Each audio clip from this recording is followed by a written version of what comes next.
आप सभी का सुपर कंसेप्ट क्लासेस में स्वागत है और आप लोगों के लिए आ गया है क्लास 11th इतिहास का वायरल क्वेश्चन पेपर। मतलब यहाँ पर मैं आपको जो क्वेश्चंस कराऊंगा ये आपके एग्जाम में 100% पूछा जाएगा। बहुत ही अच्छा वाला और इंपॉर्टेंट वाला एमसीक्यू क्वेश्चंस है जो हर साल एग्जाम में पूछे जाते हैं। तो वीडियो को पूरा देखो और अगर आप लोग आगे क्लास 12th में धाकड़ वाला तैयारी करना चाहते हो तो फटाफट आप लोग हमारे चैनल को सब्सक्राइब कर लो, क्योंकि क्लास 12th का जो कंप्लीट तैयारी है आपको इसी चैनल से करवाया जाएगा। तो चलो भाई शुरू करते हैं और एक एक करके हर एक क्वेश्चन को देखते हैं। देखिए हमारे पास जो सबसे पहला जो क्वेश्चन है क्वेश्चन नंबर 1, देखिए 2016 में भी पूछा गया है, 22 में भी पूछा गया है। हो सके आपका इस साल भी पूछ लिया जाए कि निम्नलिखित में से विश्व की प्राचीनतम सभ्यता कौन सी है। तो प्राचीनतम यानी कि सबसे पुरानी सभ्यता है आपका मेसोपोटामिया का सभ्यता। और याद रखो मेसोपोटामिया, ये जो मेसोपोटामिया ये जो शब्द है ये यूनानी यानी कि ग्रीक भाषा के दो शब्द मेसोस और पेटोमस से बना है, ठीक है। और मेसोपोटामिया जो है ना ये दो नदियों के बीचों बीच ये विकसित हुआ है। एक का नाम है दजला, दूसरा का नाम है फ्रात। ये सब चीज याद रखना। मेसोपोटामिया में लिखने के लिए मिट्टी की पट्टिकाओं का यूज होता था। मेसोपोटामिया के जो लोग लिखते थे उस लिपि का नाम किलाकार लिपि या फिर किलाक्षर लिपि था। ये सब पूछे जाते हैं एग्जाम में।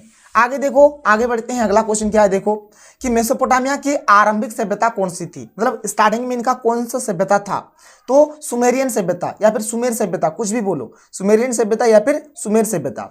अगला क्वेश्चन, क्वेश्चन नंबर 3 क्या है कि मेसोपोटामिया की सभ्यता किस नदी के किनारे विकसित हुई है। तो ये आपका दजला और फ्रात नदियों के मतलब बीचों बीच मेसोपोटामिया हमारा विकसित हुआ है। 3 का सही उत्तर क्या हो जाएगा, ऑप्शन नंबर ये जो डी है यानी दजला फ्रात आपका सही आंसर हो जाएगा। आगे चलते हैं, आगे देखते हैं, आगे देख लो, आगे देखो भाई। अगला क्वेश्चन देखो क्या है कि बेबीलोन नगर का प्रमुख देवता कौन था। तो मर्दुक जो था वह बेबीलोन नगर का प्रमुख देवता था। याद रखना जो मेसोपोटामिया का ये जो सभ्यता पढ़ रहे हो यहाँ पर एक उर देवता था। उर देवता किसको बोला जाएगा, तो यहाँ पर चंद्रमा को या फिर चांद को उर देवता इन लोग बोलता था। और एक था हमारा देवी इन्ननी या फिर देवी इन्नाना, जो भी बोलो, इन्ननी बोलो इन्नाना बोलो। ये हमारा प्रेम और युद्ध की देवी, ठीक है, प्रेम और युद्ध की देवी। यह हमारे प्रेम और युद्ध की देवी थी। कौन, देवी इन्ननी बोलो या फिर देवी इन्नाना बोलो। आगे चलो भाई, आगे देखो, आगे हमारे पास क्या है। आगे देखो, अभी मैंने आपको पढ़ाया कि मेसोपोटामिया की लिपि थी, किस प्रकार का लिपि था इन लोगों का, तो किलाक्षर लिपि बोलो या फिर किलाकार लिपि बोलो। मतलब इन लोगों का जो लिपि था ये कील के आकार का था। किसके आकार का था, कील, कांटी जो आप घर में देखो ना, कांटी जो कील होता है, तो कील के आकार का था, इसलिए इसका नाम है लिपि का किलाकार लिपि बोलो या फिर किलाक्षर लिपि बोलो। आगे क्या है कि मेसोपोटामिया की प्रमुख उपज कौन सी थी, मतलब वहां पर सबसे ज्यादा कौन सा फसल का उपज होता था, तो गेहूं का होता था। 10 का सही उत्तर पहला वाला हो जाएगा, यहाँ पर गेहूं इसका सही आंसर हो जाएगा। आगे चलो, आगे देखो, यहाँ पर अगला क्वेश्चन हमारे पास क्या है। देखो अगला क्वेश्चन जो है ना बहुत ही अच्छा वाला क्वेश्चन है। क्वेश्चन है हमारे पास कि निम्न में से किस वर्ष दक्षिणी मेसोपोटामिया के सबसे प्राचीन मंदिर की स्थापना की गई थी। तो 16 का सही उत्तर यहाँ पर हो जाएगा, ऑप्शन नंबर 100 हो जाएगा, 5000 ईसा पूर्व। क्या हो जाएगा, 5000 ईसा पूर्व हमारे इसका सही आंसर हो जाएगा। आगे देख लो भाई, आगे देख लो। क्वेश्चन नंबर यहाँ पर 26 क्या है। देखो नंबर पे आप मत जाओ, नंबरिंग उल्टा पुल्टा है, उस पर आपको ध्यान नहीं देना है, बस क्वेश्चन आपको देखने हैं, ठीक है। मेसोपोटामिया की पहली ज्ञात भाषा क्या थी। मेसोपोटामिया में सबसे पहला कौन सा भाषा वहां पर पता चला था, तो सुमेरियन। क्या, सुमेरियन। तो यहां पर इसका सही उत्तर क्या हो जाएगा, सुमेरियन हो जाएगा। मेसोपोटामिया शब्द की उत्पत्ति हुई है, अभी मैंने बोला भाई, यूनानी भाषा से। यूनानी भाषा को ग्रीक भाषा भी बोला जाता है, यूनानी भाषा को ग्रीक भाषा भी बोला जाता है। इसका सही उत्तर ऑप्शन नंबर अ हो जाएगा।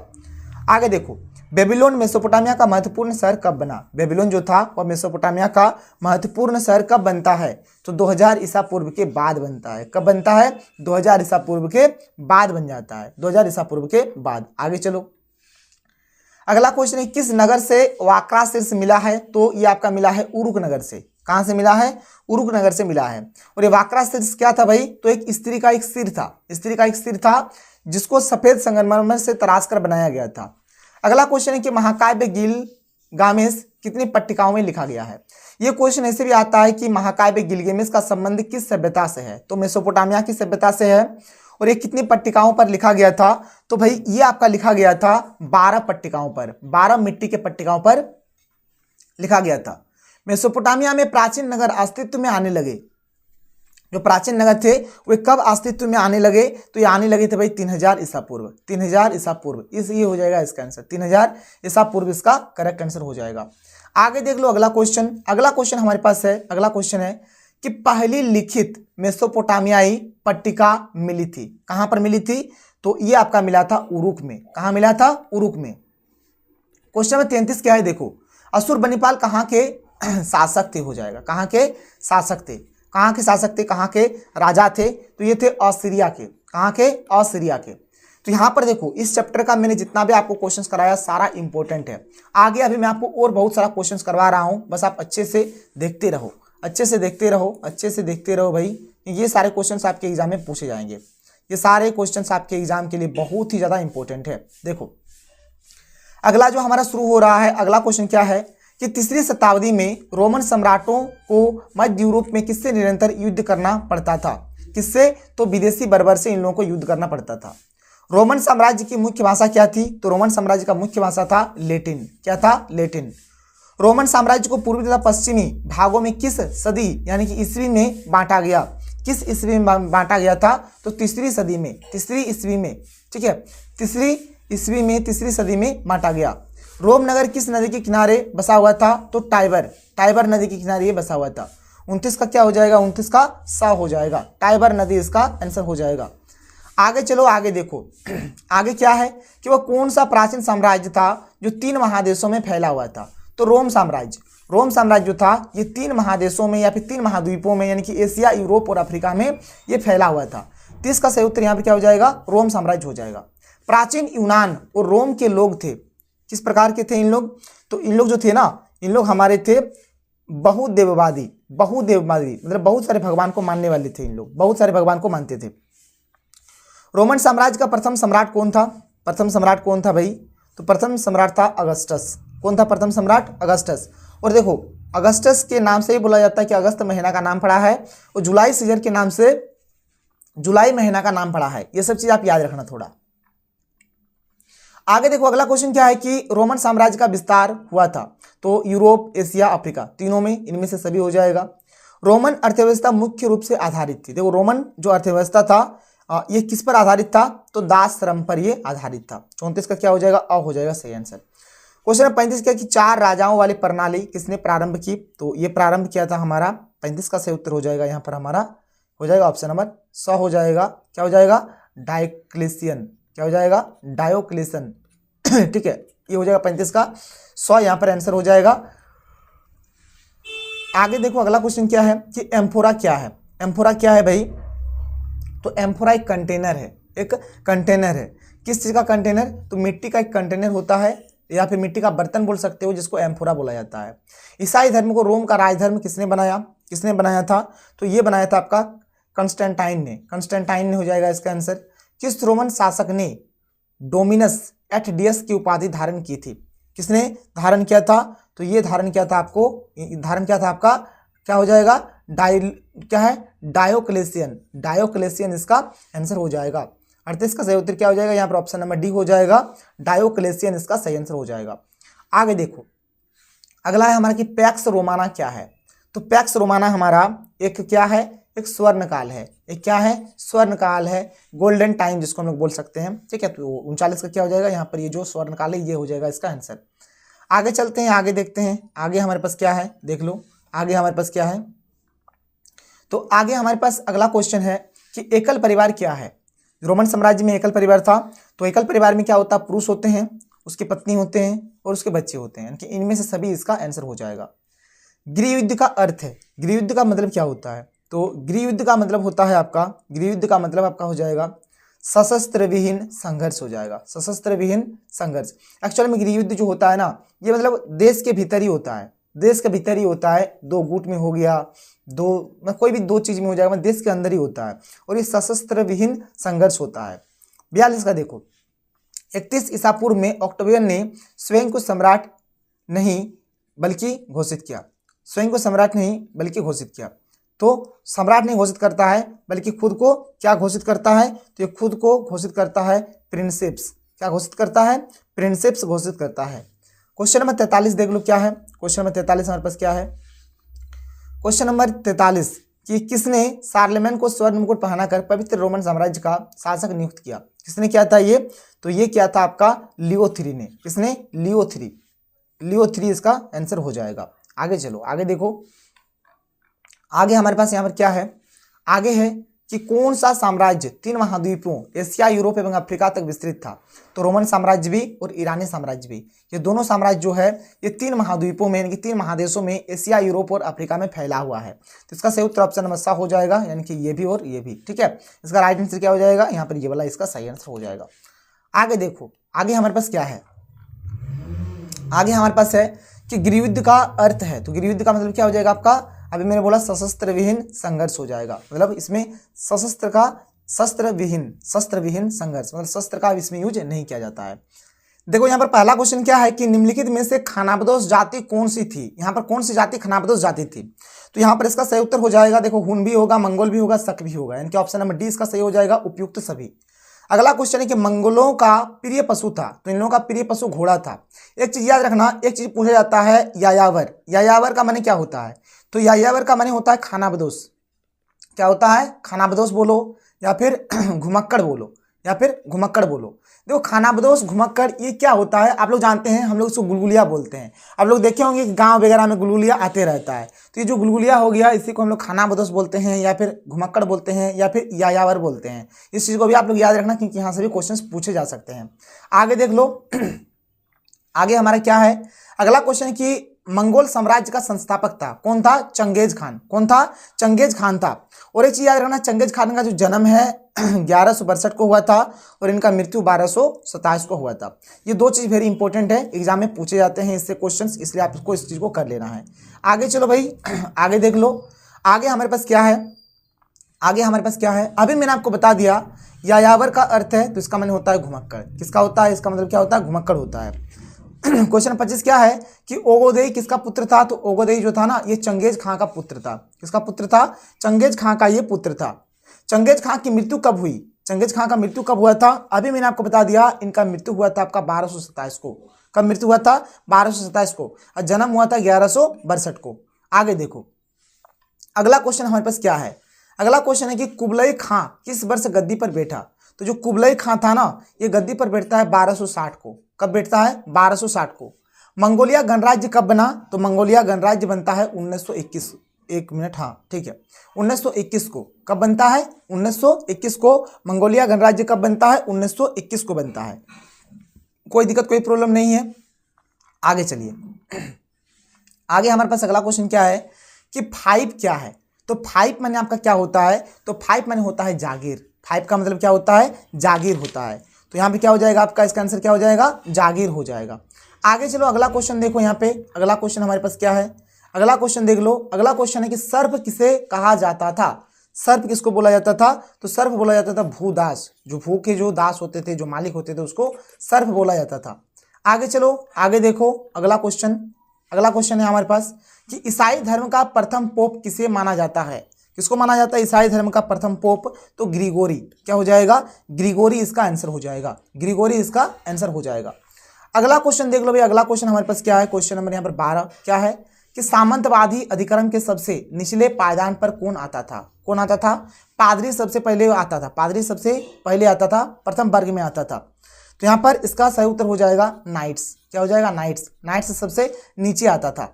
आगे चलो भाई, आगे देख लो, आगे देख लो, अगला क्वेश्चन क्या है कि जर्मनी के फ्रैंक जनजाति ने किस देश का निर्माण किया? तो फ्रैंक जनजाति ने फ्रांस का निर्माण किया था। फ्रांस का पहले नाम क्या था? गल था। ठीक है, फिर फ्रैंक जनजाति ने इसका नाम बदलकर क्या कर देता है? फ्रांस कर देता है। तो ये हो जाएगा इसका सही आंसर। पादुआ विश्वविद्यालय कहाँ स्थित है? देखो कहीं पर पादुआ लिखा रहता है, कहीं पर पाडुआ लिखा रहता है। तो ये जो विश्वविद्यालय है कहाँ है आपका? तो ये विश्वविद्यालय है आपका इटली में। कहाँ पे है? इटली में है। बड़े सामंत के घर को क्या कहा जाता था? तो बड़े सामंत के घर को यहाँ पर बोला जाता है मेनर भवन। क्या बोला जाता था? मेनर भवन बोला जाता था। मेनर, मेनर हो जाएगा इसका सही आंसर। आगे चलो, आगे देखो, आगे देखो, अगला क्वेश्चन है कि जर्मनी किस महादेश में है? तो जो आपका जर्मनी है ये आपका यूरोप महादेश में है। सामंतवाद पर सबसे पहले किस इतिहासकार ने काम किया? किस इतिहासकार ने काम किया था? तो सबसे पहले किया था मार्कस लॉक ने। किसने किया था? मार्कस लॉक ने किया था। क्वेश्चन नंबर 30 देखो कि ईसाई धर्म का प्रथम पोप कौन था? अभी मैंने बता दिया आपको, कौन था? ग्रिगोरी था। कौन था? ग्रिगोरी था, याद रखना आप लोग। आगे चलो, आगे बढ़ते हैं, अगला क्वेश्चन देख लेते हैं। अगला क्वेश्चन हमारे पास क्या है कि मार्क ब्लॉक कौन था? तो मार्क ब्लॉक कौन था? तो मार्क ब्लॉक था एक इतिहासकार। क्या था? एक इतिहासकार था। संत बेनेडिक्ट और कलूनी कौन थे? देखो बेनेडिक्ट और कलूनी कौन थे, यहाँ पर ये पूछा गया है। तो ये चर्च थे, ये भाई चर्च थे, चर्च का नाम है, ठीक है। मोंक और नन रहते थे। मोंक और नन कहाँ रहते थे, ये पूछा गया है। तो इन लोग रहते थे चर्च में। कहाँ रहते थे? चर्च में रहते थे। आगे चलो, आगे देखो, अगला क्वेश्चन हमारे पास क्या है। अगला क्वेश्चन कि फ्रांस के समाज में प्रथम वर्ग में कौन आते थे? तो प्रथम वर्ग में हमारे पादरी आते थे, पादरी। 34 का सही उत्तर क्या हो जाएगा? ऑप्शन नंबर अ हो जाएगा। यहाँ पर क्या हो जाएगा? पादरी हो जाएगा। आगे देखो, सलसबरी कैथेड्रल कहाँ है? तो कहाँ है ये आपका? तो ये है आपका इंग्लैंड में। कहाँ है? इंग्लैंड में है। तो ये हो गया। आगे बढ़ते हैं, आगे देखते हैं। अभी और क्वेश्चन से भाई आप एकदम आराम से देखते रहो। देखो अगला क्वेश्चन हमारे पास क्या है। अगला क्वेश्चन हमारे पास है यहाँ पे, अगला क्वेश्चन है कि अंतिम भोज, जिसको बोलेंगे द लास्ट सपर, अंतिम भोज बोलो या फिर द लास्ट सपर बोलो, नामक विश्व विख्यात चित्र किस चित्रकार द्वारा बनाया गया? ये बनाया था हमारा लियोनार्डो द विंसी। कहीं कहीं पर विंची भी लिखा हुआ रहता है। लियोनार्डो द विंची बोलो या फिर लियोनार्डो द विंसी बोलो। पूर्ण जागरणकालीन प्रमुख मूर्तिकार कौन था? कौन था? तो सब, ठीक है, सब हो जाए, ये भी, ये भी, ये भी। तो इनमें से सभी इसका आंसर हो जाएगा। इनमें से सभी इसका आंसर हो गया। आगे चलो भाई, आगे देखो, अगला क्वेश्चन क्या है। मोनालिसा किस चित्रकार की रचना है? मोनालिसा ये जो पेंटिंग है किसने बनाया है? तो मोनालिसा भी आपका लियोनार्डो द विंसी ने ही बनाया है। कैंटावरी टेल्स की रचना किसने की? कैंटावरी टेल्स का जो रचना क्या है, ये क्या है? चौसर ने। किसने किया है? चौसर ने। पुनर्जागरण किस देश में आरंभ हुआ? तो पुनर्जागरण आपका जो आरंभ हुआ था, ये इटली में आरंभ हुआ था। कहाँ पे आरंभ हुआ था? इटली में आरंभ हुआ था। 13 का क्या हो जाएगा? यहाँ पर इटली इसका आंसर हो जाएगा। आगे देखो, अगला क्वेश्चन की डिवाइन कॉमेडी किसने लिखा है? तो ये आपका दांते ने लिखा है। किसने लिखा है डिवाइन कॉमेडी? आपका दांते ने लिखा है। बहुत ही इंपॉर्टेंट वाला क्वेश्चन है। आगे चलो भाई, आगे देखो, अगला क्वेश्चन हमारे पास क्या है कि इसे यूरोप का कालिदास कहा जा सकता है। किसको यूरोप का कालिदास बोला जाता है? तो विलियम शेक्सपियर को यूरोप का कालिदास बोला जाता है।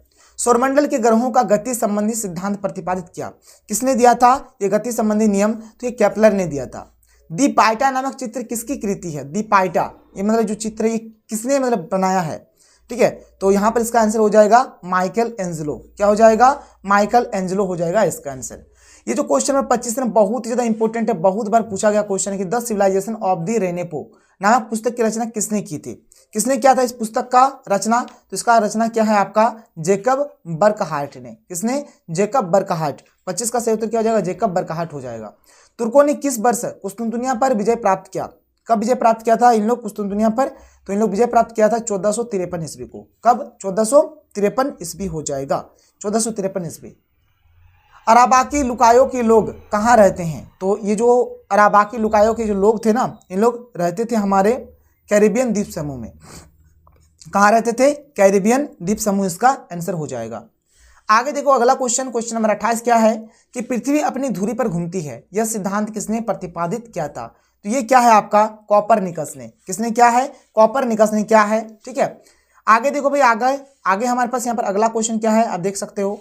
अगला क्वेश्चन है कि ऑस्ट्रेलिया की खोज किसने की? तो ऑस्ट्रेलिया का खोज किया था आपका कैप्टन कुक ने। किसने किया था? कैप्टन कुक ने किया था, याद रखना, अच्छा वाला क्वेश्चन है। इसके बाद क्या है कि ऑस्ट्रेलिया के मूल निवासी कौन थे? तो ऑस्ट्रेलिया के जो मूल निवासी थे, ऑस्ट्रेलिया के मूल निवासी थे हमारे माओरियो। क्या हो जाएगा? माओरियो इसका आंसर हो जाएगा। 10 का सही आंसर क्या हो जाएगा? पहला वाला ऑप्शन हो जाएगा, माओरियो हो जाएगा। आगे चलो आगे देख लो। अगला क्वेश्चन है कि अमेरिका के किस राष्ट्रपति ने मूल निवासियों को आभागी नस्ल कहा है? आभागी नस्ल किसको कहा है? आभागी नस्ल किसको कहा है? तो ये कहा है, किसने कहा था? तो थॉमस जेफरसन ने। किसने? थॉमस जेफरसन हो जाएगा। 25 का सही उत्तर यहाँ पर ऑप्शन नंबर 100 हो जाएगा। आगे चलो भाई, आगे देखो, आगे देखो, अगला क्वेश्चन यहाँ पर क्या है हमारे पास। तो अगला क्वेश्चन है कि मंचू राजवंश चीन में स्थापित हुआ। मंचू राजवंश का स्थापना कब हुआ है? तो 1644 को हुआ है। 1514 ईस्वी में चीन में सर्वप्रथम कौन सी यूरोपीय शक्ति ने प्रवेश किया? कौन सी यूरोपीय शक्ति ने पहले प्रवेश किया था? तो पुर्तगाल। पुर्तगाल हो जाएगा इसका आंसर, पुर्तगाल हो जाएगा इसका आंसर। आगे चलो, आगे देख लो, आगे हमारे पास क्या है।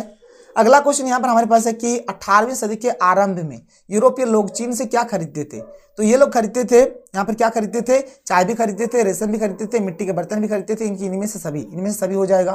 प्रथम अफीम युद्ध के पश्चात कौन सी संधि संपन्न की गई? तो प्रथम जो अफीम युद्ध हुआ था उसके बाद कौन सा संधि हुआ था? तो इसके बाद हुआ था नानकिंग संधि। ये वेरी इंपॉर्टेंट क्वेश्चन है। क्या हुआ था? नानकिंग संधि हुआ था। इसको कर लो। आगे चलो, आगे देखो, आगे हमारे पास क्या है कि चीनी क्रांति कब हुई? तो चीनी क्रांति आपका कब हुआ था? तो चीनी क्रांति आपका हुआ है 1911 ईस्वी में। कब? 1911 ईस्वी में। कुओमिंतांग दल का संस्थापक कौन था? तो इस दल के संस्थापक का आपका नाम है, क्या नाम है? Doctor sun यat-sen। क्या है? डॉक्टर sun यat-sen इसका आंसर हो जाएगा, डॉक्टर sun यat-sen। आगे चलो, जापान और चीन किस क्षेत्र के देश है? कैसा है ये सब देश? तो ये है हमारा सुदूर पूर्व। क्या है? सुदूर पूर्व देश है। क्योटो का नया नाम क्या है? तो क्योटो का जो नया नाम है क्या है? टोक्यो। क्योटो का नया नाम क्या है? टोक्यो। मतलब टोक्यो का पहले क्या नाम था? क्योटो था, और अभी इसका नाम क्या है? टोक्यो है। इसके बाद आगे देख लो भाई, आगे हमारे पास क्या है? आगे हमारे पास यहाँ पर अगला क्वेश्चन है कि जापान में पहली बार महिलाओं ने कब मतदान किया था? ठीक है, तो मतदान किया था आपका जापान में, तो ये आपका मतदान किया था 1946 में। देखो, जापान से रिलेटेड एक क्वेश्चन आता है कि जापान के किस किस शहरों में परमाणु बम गिराया गया था और कब गिराया गया था? तो जापान के 2 शहर, एक हिरोशिमा और एक नागासाकी, ये दोनों शहर पर परमाणु बम गिराया गया था। एक परमाणु बम गिराया गया था आपका 6 अगस्त 1945 को, और एक परमाणु बम गिराया गया था आपका 9 अगस्त 1945 को। तो 2 परमाणु बम गिराया गया था, इस बात का ध्यान रखना। हिरोशिमा और नागासाकी जापान के 2 शहरों में। और कौन गिराया था? तो अमेरिका ने गिराया था।